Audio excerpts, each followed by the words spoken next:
Okay, good morning at ngayon ay nasa lesson 3 tayo ng Fear of the Lord. Actually tapos na to sana pero kita ko may mga problema kaya ulitin ko na lang. So nasa lesson 3 tayo ng subject na Fear of the Lord. At gusto kong umpisan natin yung aralin na ito sa Psalms chapter 34. Psalms 34.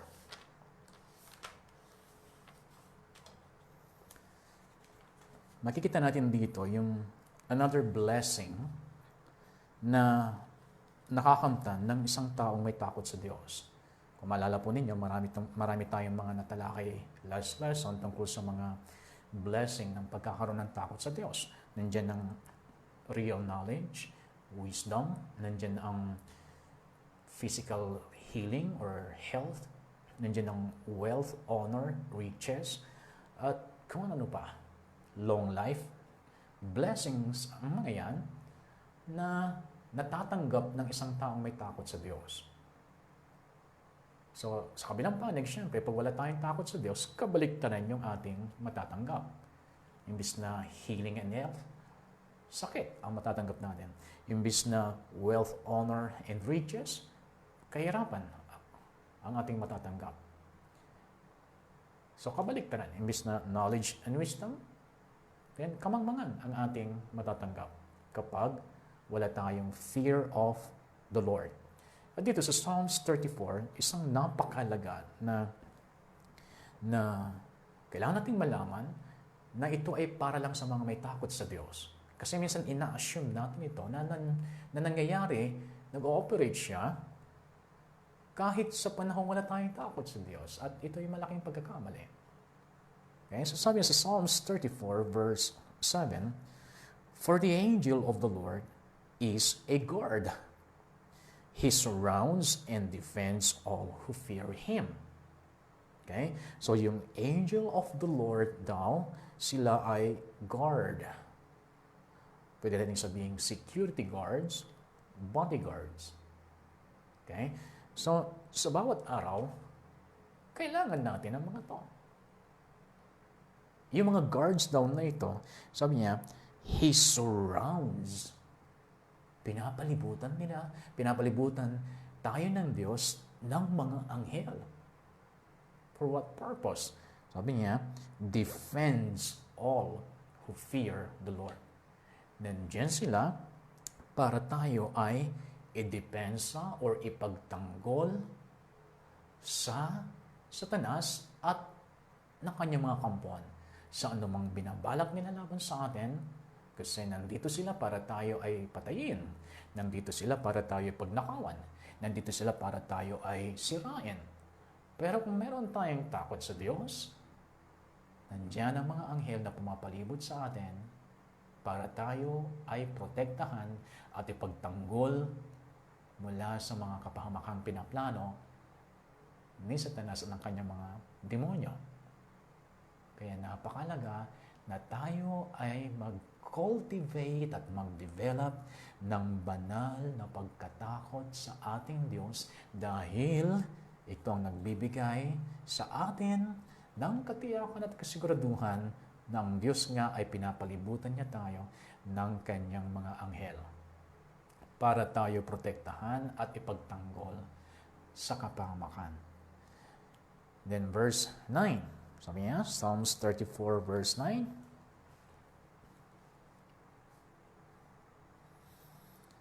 "Fear the Lord, you His godly people, for those who fear Him will have all they need." Ang ganda nito, ha? Sa mga may takot sa Diyos, lahat daw ng kanilang mga pangangailangan, anumang klase itong pangangailangan, sabi niya, tinutugunan daw niya ang mga pangangailangan na ito kapag meron tayong takot sa Diyos. Kung kayo po ay nakakaranas ng kakulangan, pinansyal, nakakaranas kayo ng sakit na minsan ay parang hindi kayo gumagaling sa kabila ng pagpapacheck up nyo at kahit sinabi na ng doktor na magaling na kayo pero feeling niya parang nandyan pa rin yung sakit. Bakit hindi nyo i-try i-check ang inyong pagkatakot sa Diyos? I-try ninyo gaano pa kaya kataas ang paggalang at respeto ninyo sa Panginoon. Kapag may pangangailangan kayo na hindi masagot, matagal ng pangangailangan ninyo. For example, kailangan ninyo ng trabaho pero hanggang ngayon wala pa rin at medyo matagal-tagal na kayong nababakante at hanggang ngayon wala pa rin trabaho. Alam nyo, malaki ang connection nito sa inyong pagkatakot sa Diyos. Hindi ako naniniwala na ang isang taong may tunay na pagkatakot sa Diyos ay magtatagal siyang nababakante. Hindi ako naniniwala doon. Kalain mo may takot ka sa Diyos pero ang buhay mo hindi makaahon mula sa kagipitan, mula sa kahirapan, mula sa sakit. Parang imposible siya kasi hindi ganoon ang pangako ng Diyos sa mga may takot sa Kanya. Okay, so, kailangan po natin sigurong gisingin ang ating sarili at tanggapin ang katotohanan para makahakbang ka sa pagbabago. Kasi kung talagang ilang taon ka nang nandyan na hindi makaahon, abay, hindi na yun. Hindi na tama yun. Palagay ko mabilis kang makakaahon sa kinalalagyan mo kung ibabalik mo kaagad yung pagkatakot mo sa Diyos. Ayan, bibigyan ko kayo ng assurance diyan. Mabilis. Mabilis ang pagdating ng solusyon kapag ang isang tao nag-decide siya na ibalik yung kanyang banal na pagkatakot sa Diyos. At makikita niyo yan sa Biblia.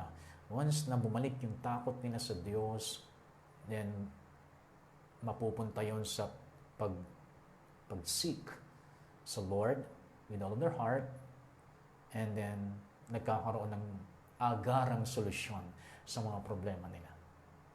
Kaya hanggat hindi mo ibinabalik yung pagkatakot mo sa Diyos, then hindi ka makakaahon sa iyong kinalalagyan. Basta dito, sabi ng salita ng Diyos, tinutugunan ng Diyos ang lahat ng pangangailangan ng mga tao na mayroong tunay na pagkatakot sa Diyos.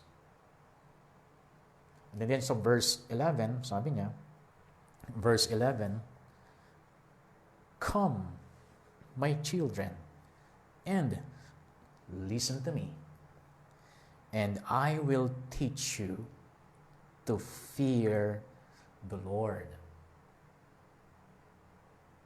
So, kapag ang isang tao, sinasabi niya na lumalapit naman siya sa Diyos, tumatawag naman siya sa Diyos, nananalangin naman siya sa Diyos, tapos wala siyang takot sa Diyos, parang hindi siya tugma sa sinasabi ng Biblia. Kasi kapag talagang nananalangin ka, lumalapit ka, tumudulog sa Diyos, ang unang gagawin ng Diyos ay tuturuan ka niya paano matakot sa Kanya. Kaya kung sinabi mong lumapit ka sa Diyos at hindi ka natuto na magkaroon ng takot sa Kanya, baka ibang Diyos ang nilapitan mo. O baka hindi ka naman talaga dumulog sa Diyos.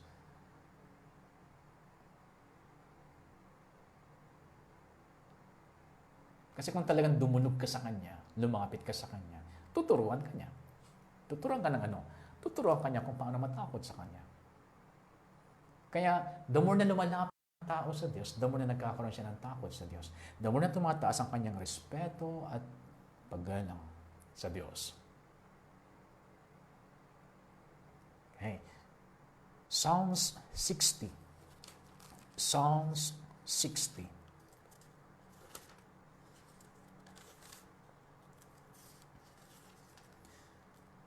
Tignan natin yung verse 4.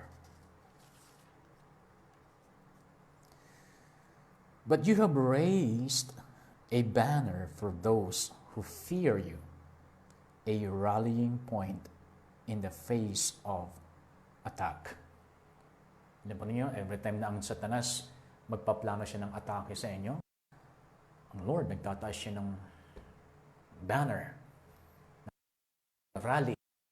At sa mga banners na ito, nababasa ng Satanas, you do not need to fight in this battle. The battle is the Lord's, and the victory is yours. Yung mga banner na ito nakasulat, no weapon formed against you shall prosper. Sa banner na ito nakasulat, greater is He who is in you than he that is in the world. Sa banner na ito nakasulat, touch not my anointed people. At syempre, pag ito'y nababasa, nare-remind sa kanya na yung inaatake niya ay wala pala siyang karapatang atake kasi takot siya sa Diyos. So yan ay promise ng Lord sa mga may takot sa Kanya. Hindi yan nangyayari sa mga walang takot sa Kanya. Kaya ang daming advantages ng pagkakaroon ng takot sa Diyos. Dito sa Psalm 61. Psalm 61 verse 5. For you have heard my vows, O God. You have given me an inheritance reserved for those who fear your name. Inheritance. Mana. May naka-reserve na mana na ibibigay ng Diyos lamang sa mga may takot sa Kanya. Ako'y naniniwala ang Diyos, ang dami niyang mga surprises. Mahilig siya mag-surprise. Ako hindi ako mahilig sa mga surprise na yan. Pero nararanasan ko sa Diyos na sino-surprise niya ako at may mga times na talagang eksaktong-eksakto na sa time na yon ay talagang yun ang kailangan. Na kapag hindi mangyari o kapag hindi nangyari yung pangyayari na yun na napakaganda, ay baka katapusan na ng buhay ko. At sa tuwing mangyayari yun na talagang saktong-sakto, right on time, na kumilos, na nag-manifest yung aking mga pinaniniwalaan, then parang naririnig ko ang Panginoon na nagsasabi sa akin, kahit hindi ka marunong mag-surprise, o kahit hindi ka mahilig sa surprise, parang naririnig ko pa rin sa sabi niya, surprise. Kasi hindi mo akalain na yun pala ang gagamitin niyang paraan. At hindi mo akalain na sa time na yun pala mangyayari.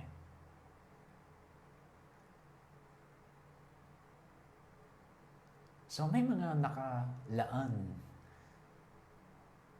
na may ibibigay lamang ng Diyos sa mga may takot sa Kanya. Hindi sa mga walang takot sa Kanya. Hindi nila matatanggap ito. Nakalaan ito para lang sa mga may takot sa Kanya. Okay, sa Psalms 145. Psalms 145.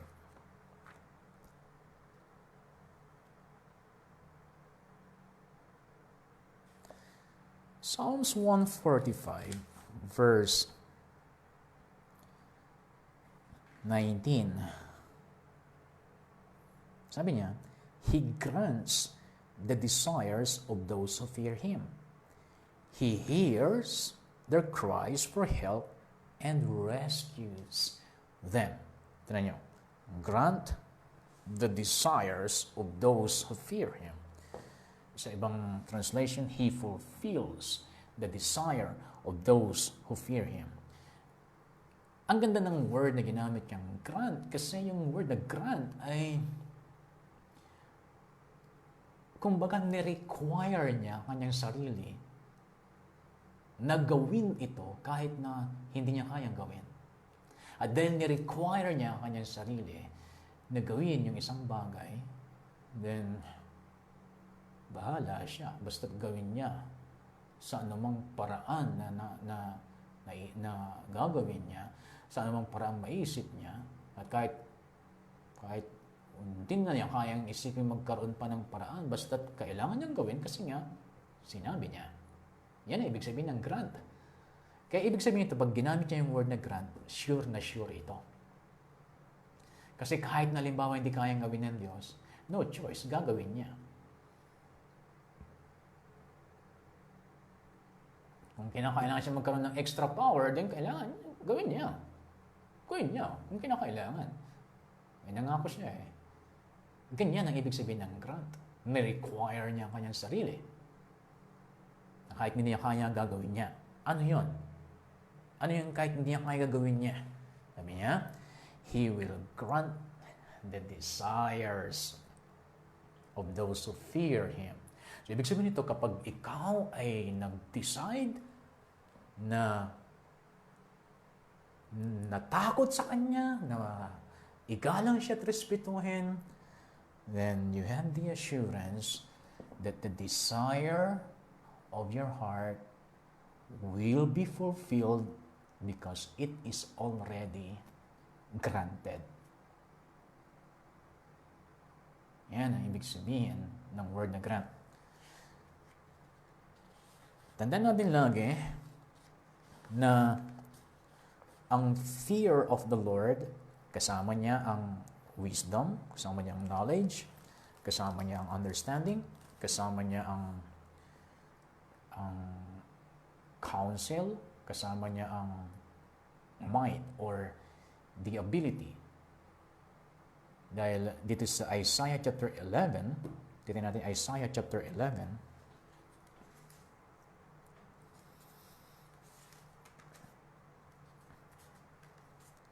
titignan natin verse 1. Isaiah 11:1, out of the stump of David's family will grow a shoot. Yes, a new branch bearing fruit from the old root. And the Spirit of the Lord will rest on him. The Spirit of wisdom and understanding, the Spirit of counsel and might, the Spirit of knowledge, and the fear of the Lord. So ito magkakasama ito. Hindi pwedeng iwanan mo ang isa. Kailangan balanse siya. Kailangan i-develop ito. So minsan, na-overemphasize natin ng knowledge. Na-overemphasize natin ng wisdom. Na-overemphasize natin ng skills and abilities. Pero hindi natin na-emphasize ang fear of the Lord. Why? We're not succeeding sa kabila ng mga marami nating alam.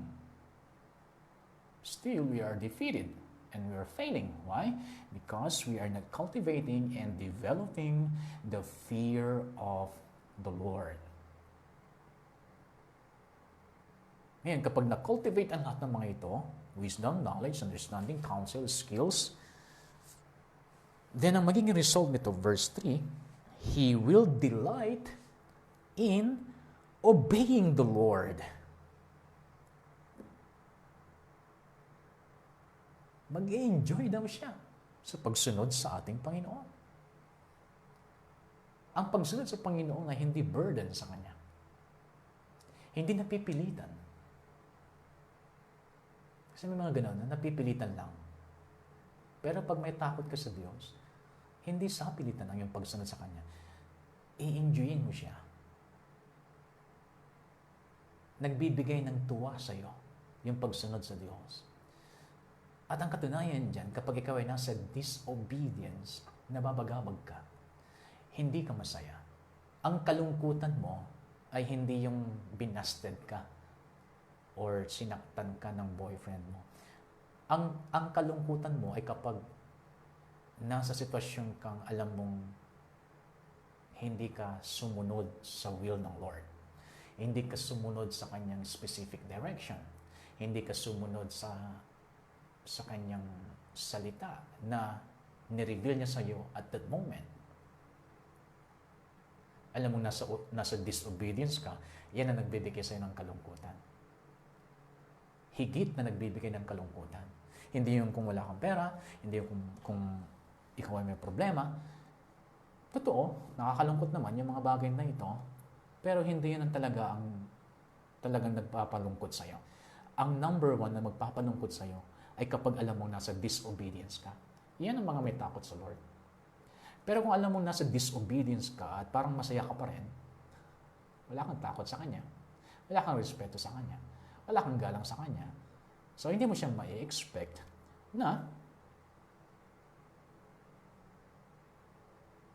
ipagkaloob niya sa'yo yung mga blessings ng may mga takot sa Kanya. So, kapag nag-expect ka na poprotektahan ka ng Lord, ng Kanyang mga anghel, pero wala kang takot sa Kanya, then ang tawag yan ay false expectation or unreasonable expectation. Nag-expect ka na wala namang rason para mangyari yon sa buhay mo. That is unreasonable expectation.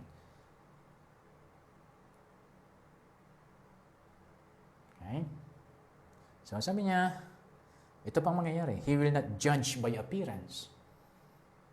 O, hindi siya hahatol o mag-conclude based on physical appearance. Lagi siyang tumitingin sa panloob. Lagi siyang tumitingin what is really in the heart. And then sabi pa niya, nor make a decision based on hearsay. Yung kanyang magiging decision sa buhay, hindi doon sa sabi-sabi lang. Kasi maraming ganun. Dumidepende lang sa sabi-sabi. Nagde-decision because of hearsay, sabi-sabi, chismis. Okay, the next point is, the fear of the Lord is a choice. The fear of the Lord is a choice. Hindi ito automatic. Hindi ito bigla na lang. It's a choice. Kung hindi mo pipiliin, hindi ka talaga magkakaroon ng takot sa Kanya. Respecting your neighbor is a choice. Walang sino mang pwedeng magpilit sa'yo na respetuhin ng isang tao. It's your choice. Ikaw ang pipili niyan. Kung respetuhin mo, igagalang mo isang tao, hindi. It's a choice. Kaya nga sabi dito sa Proverbs, chapter 1, Proverbs 1 verse 29, sabi niya,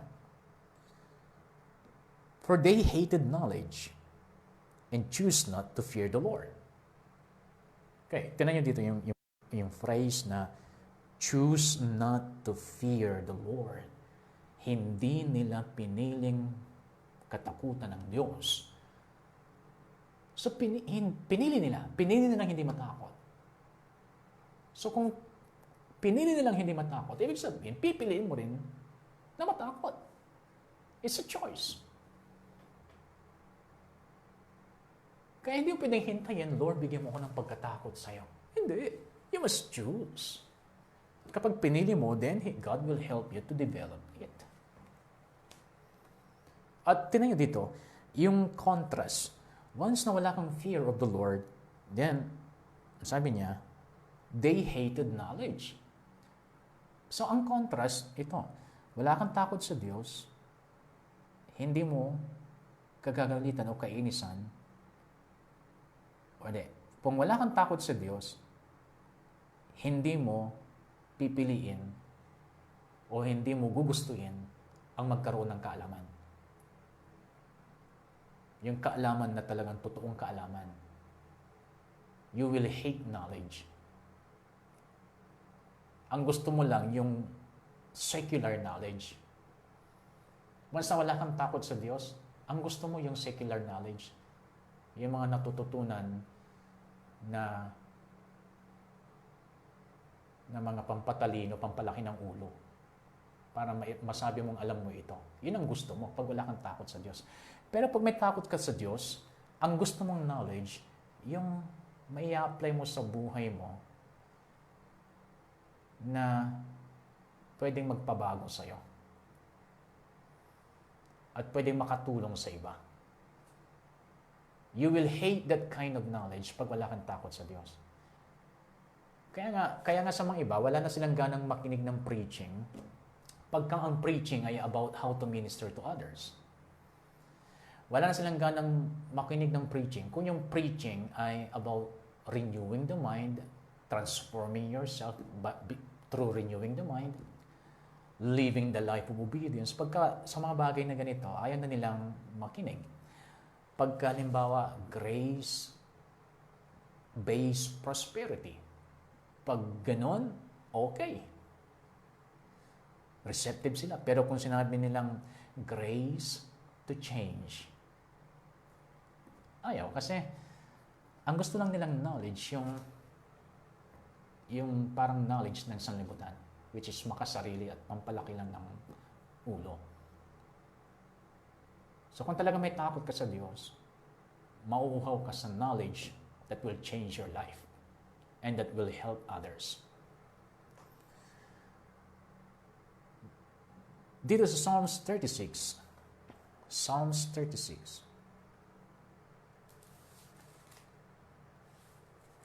verse 1.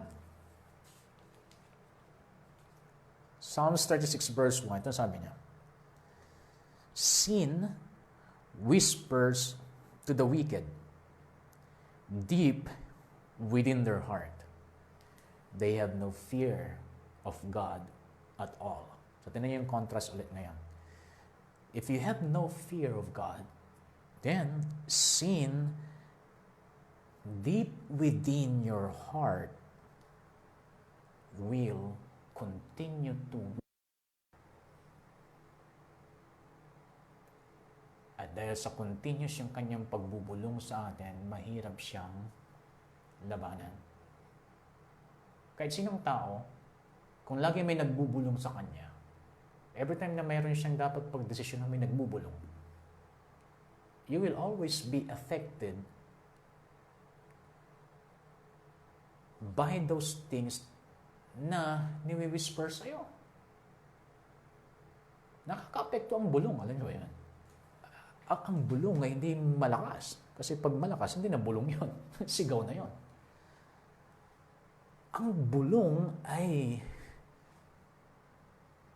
hindi maingay pero very distractive. At kung hindi ka magiging maingat, distractive siya.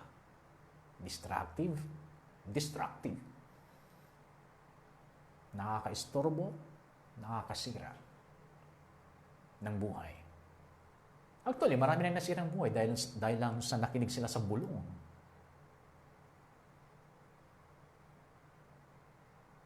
May mga nilalagay sa risk and danger ang kanilang buhay dahil lang sa bulong na pinapakinggan nila.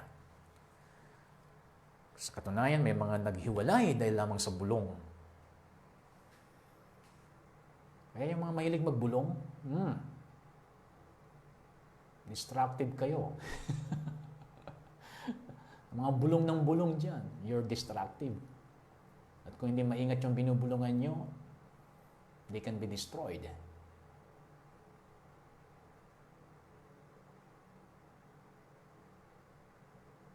Akala natin ang destructive yung mga maingay? No. Yung mga bulong ang mas destructive. Sin will continue to whisper from your heart if you have no fear of the Lord. Consequence yan. Kapag wala kang fear of the Lord, ang consequence niyan, sin will continue to whisper. At dahil yung sin, it will continue to whisper, hindi ka makapag-concentrate sa bawat araw. Hindi ka makapag-worship because sin is whispering. Hindi ka makapag-evangelize because sin is whispering. Hindi ka makapag-reach out because sin is whispering. Hindi mo makonsentrate pa babasa ng Bible kasi sin is whispering. Gusto mong matanggal yung mga whispers na ito? Choose to fear the Lord.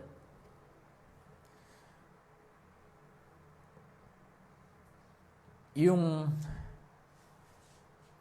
to fear the Lord,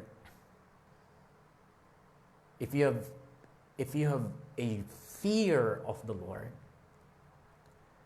that fear of the Lord will motivate you to know Him personally. It will motivate you to know Him personally. It will drive you to know Him personally. At yung pagkilala sa Kanya, it would be intimate. Magiging intimate. Like husband and wife. Kung kayo ay darating ang time magkakaroon kayo ng partner, asawa, kapag nakilala mo ng husto yung asawa mo, darating kayo sa level na kung saan hindi na niya kailangan magsalita pa. Alam mo na. At ganoon din sa'yo. May mga time na hindi mo na kailangan magsalita. Alam na niya. Na-anticipate na niya ang magiging reaction mo sa isang suliranin. Na-anticipate mo na rin ang kanyang magiging reaction sa isang sitwasyon. Dahil kilala mo siya as your husband, kilala mo siya as your wife. At yung knowledge na yon sa kanya, yung pagkakakilala mo ganon sa kanya, so intimate, dahil sa meron kang respeto sa kanya, meron kang galang sa kanya. So if you fear the Lord, you will know Him personally. To the point na kahit hindi siya nagsasalita, alam at alam mo kung ano ang dapat mong gawin. Kaya kung naghanap ka lagi ng tinig, naghanap ka ng sign, Lord, give me a sign. May mga narinig pa rin akong ganon. Humingi ako sa Lord ng sign para lang kung anong gagawin ko. Hindi mo kailangan humingi ng sign kapag kilala mo siya. Kasi kahit may mga times na hindi mo siya maririnig, hindi ka natitinag kasi kilala mo na siya. Alam mo kung ano ang kanyang gagawin. At alam mo kung ano yung pinapagawa sa'yo. Alam mo kung ano yung ayaw niya sa'yo at gusto niya sa'yo. Alam mo kung saan siya nalulugod. Posibleng kilala mo ang asawa mo, hindi mo alam kung saan siya magiging masaya. Imposibleng hindi mo alam kung paano siya nagkaroon ng moment na maging masaya. Posibleng hindi mo siya alam pasayahin. Imposibleng hindi mo alam yung mga ikinatutuwa niya. Hindi mo siya kilala kung hindi mo alam yun. So, ganun din, kapag kilala mo talaga ang Diyos because you fear Him, you respect Him, you love Him, you fear Him, then kilala mo siya. Alam mo kaagad kung ano yung kanyang ikatutuwa. At alam mo yung mga nakakalungkot sa Kanya. Yan. Kung talagang kilala mo siya because you fear Him, then you will know His character. Kaya nga, di ba, pagka ipapadescribe sa'yo yung asawa mo, may mga alam mo kaagad na salitang ginagamit kung paano mo siya i-describe. Alam mo kaagad yan. Kung paano mo kakilala ang asawa mo. You know His character. Kaya nga iba pa sa mga nababasa ko, ginagawan pa ng acronym yung pangalan ng kanilang asawa. At yung kanilang acronym na ginawa, bawat letter ng kanilang pangalan ay nag-describe ng kanilang pagkatao. Ito yung mga kilala nila yung kanilang asawa.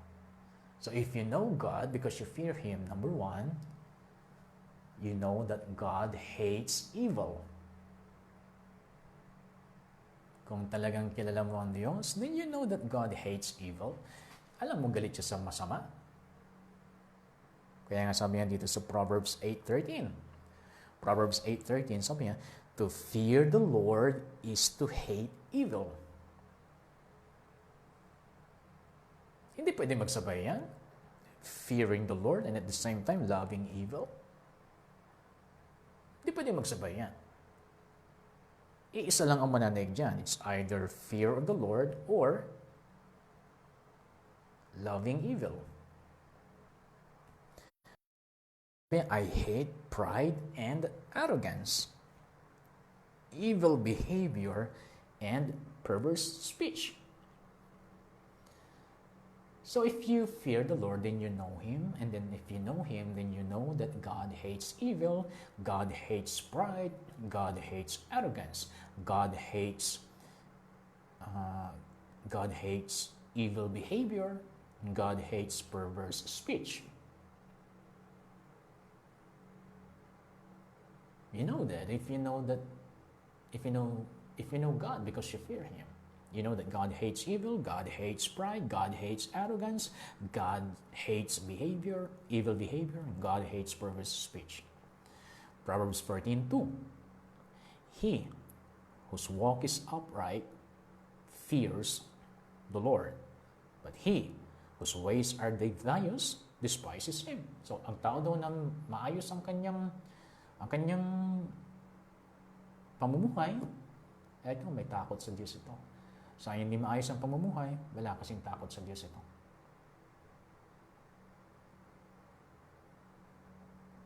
Proverbs chapter 3, verse 7. Do not be wise in your own eyes. Shun evil. This will bring health to your body and nourishment to your bones. Number 2, if you know God because you fear Him, then you know that God is righteous. God is righteous. Proverbs 8:20 and 21. I walk in the way of righteousness along the paths of justice, bestowing wealth on those who love me and making their treasuries full. Therefore, he who pursues righteousness and love finds life, prosperity, and honor. Proverbs 21:21. So Psalms 145, verse 17. The Lord is righteous in all His ways and loving toward all He has made. God is righteous. Psalms 129, verse 4. But the Lord is righteous. He has cut me free from the cords of the wicked. Tindi, no? Ginugupit daw ng Diyos na matuwid ang ating pagkakadugtong sa masama.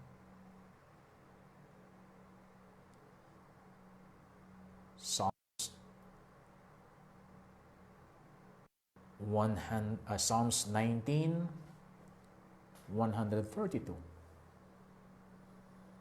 Psalms 19, 142. Your righteousness is everlasting, and your law is true. Psalms 89:14. Psalms 89:14. Righteousness and justice are the foundation of your throne. Love and faithfulness go before you. Foundation of your throne, sabi niya. Righteousness, foundation of your throne. So if you know God, you know His character. And if you know His character, you know that God hates evil. You know that God is righteous. And number 3, you know that God is gracious and compassionate. God is gracious and compassionate. Psalms 145, verse 8 and verse 9. The Lord is gracious and compassionate, slow to anger, and rich in love. The Lord is good to all He has made. Psalms 116, verse 5. Psalms 116, verse 5. The Lord is gracious and righteous, Our God is full of compassion. So, matindi yan. He is so gracious. He is so compassionate. Yan ay hindi alam yan ng mga walang takot sa Diyos. Yung mga walang takot sa Diyos, ang alam nila, ang Diyos ay nagpaparusa, ang Diyos walang awa, ang Diyos pumapatay ng tao, ang Diyos nagbibigay ng sakit bilang leksyon sa mga taong nagkukulang. Yan ang kanilang pagkakalam. But no, the Lord is gracious and compassionate. And then number 4, if you fear the Lord, you know His character. And if you know His character, of course, you know that God is love. God is love. Psalms 136. Sa chapter na yan, mababasa ninyo ng maraming beses, His love endures forever. Hindi kumukupas. Magpawalang hanggan. Ang kanyang pag-ibig ay hindi nagmamaliw. Psalms 119:64. Psalms 119:64. Sabi niya, the earth is filled with your love. O Lord, teach me your decrees. The earth is filled with your love. Psalms 119, verse 41. May your unfailing love come to me. O Lord, your salvation according to your promise. Unfailing love. Psalms 103, verse 17. But from everlasting to everlasting, the Lord's love is with those who fear Him, and His righteousness with their children's children. Lord's love, the love of the Lord, is with those who fear Him. Psalms 103, verse 11. For as high as the heavens are above the earth, so great is His love for those who fear Him. As high as the heaven, as high as the heaven are above the earth, great is His love for those who fear Him. And then number 5, if you know the Lord, you know His character, and His character is God is faithful. God is faithful. Psalms 105, verse 13. Psalms 145, verse 13. Psalms 145, verse 13. The Lord is faithful to His promises and loving toward all He has made. The Lord is faithful to all His promises. Psalms 108, verse 4. For great is your love, higher than the heavens. Your faithfulness reaches to the skies. Ano yung kanta ni Don Moment? Your faithfulness reaches to the skies. Psalms 89, verse 2. I will declare that your love stands firm forever, that you establish your faithfulness in heaven itself. That you establish your faithfulness in heaven itself. So, matindi ito. If you choose to fear the Lord, that fear of the Lord that you choose will lead you to know Him personally, intimately. You will know Him. Kahit sa mga panahon hindi siya nagsasalita, hindi mo siya naririnig, you just know Him. Hindi ka nadi-discourage kahit hindi mo siya naririnig. Kahit hindi mo siya nakikita, kahit hindi mo nakikita ang kanyang pagkilos, hindi ka nadi-discourage because you know Him. You know Him so intimately.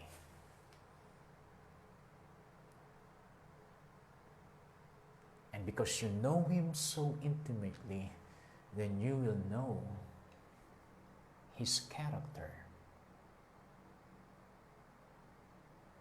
You will know that God hates evil. You will know that God is righteous. You will know that God is gracious and compassionate. You will know that God is love. You will know that God is faithful. Okay, dito muna tayo magtatapos. Marami pa, the character of God, na nakikilala natin kapag mayroon tayong takot sa Diyos.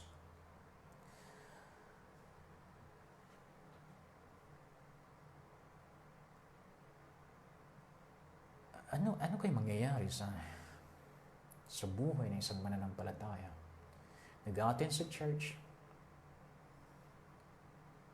nagbabasa ng Biblia, nag-worship, pero hindi malalim yung takot niya sa Diyos. Hindi mataas yung kanyang respeto sa Diyos.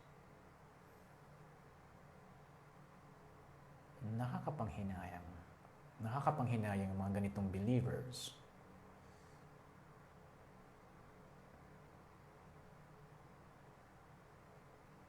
Hindi ko lang kung paano i-communicate sa inyo, pero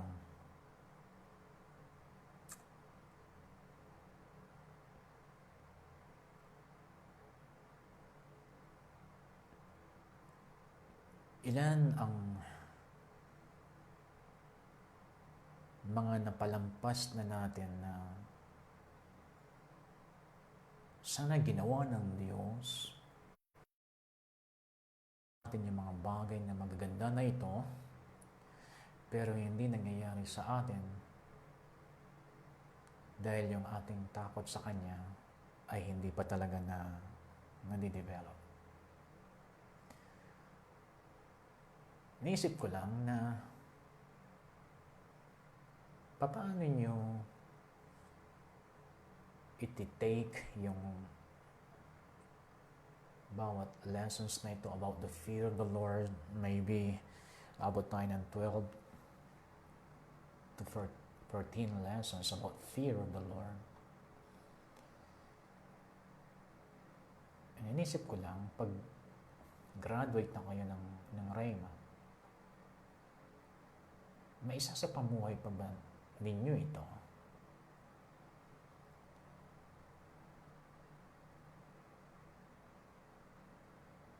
Kasi pag hindi,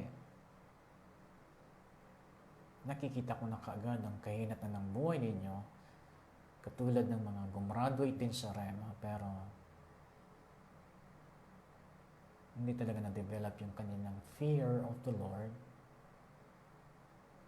Hindi nila pinahalagahan ang ministering ipinagkatiwala sa kanila, at ministering hinahandalan ng ibang tao. Hindi ganun ka-big deal sa kanila yung mga ministry na ito, at dahil doon nagpapakita yon na talagang wala silang takot sa Diyos.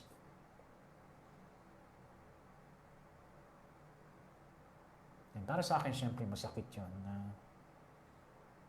nagkinig kayo, nag-aral kayo sa pagtuturo ng salita ng Diyos, and then wala rin pala. Hindi rin pala magiging effective sa inyo. Wala rin pala makikitang bunga. Nakakalungkot dahil sinayang o sasayangin ninyo ang napakalaking opportunity para gawin ng Diyos yung gusto na niyang gawin sa kanyang mga anak, pero hindi niya magawa-gawa kasi hindi na de-develop yung pagkatakot sa kanya. Sana ay hindi ninyo mapalampas yung mga plano ng Diyos sa buhay ninyo at mga special events na gustong gawin ng Diyos sa inyo, na gusto niya mag-perform ng mga surprises sa buhay ninyo. Sana hindi niyo mapalampas yung mga bagay na ito. sayang ang pagkakataon kasi nandyan na sa inyo yung chance. Nandiyan na sa inyo ang opportunity. Meron kasabihan sa sanlibutan, opportunity comes once only.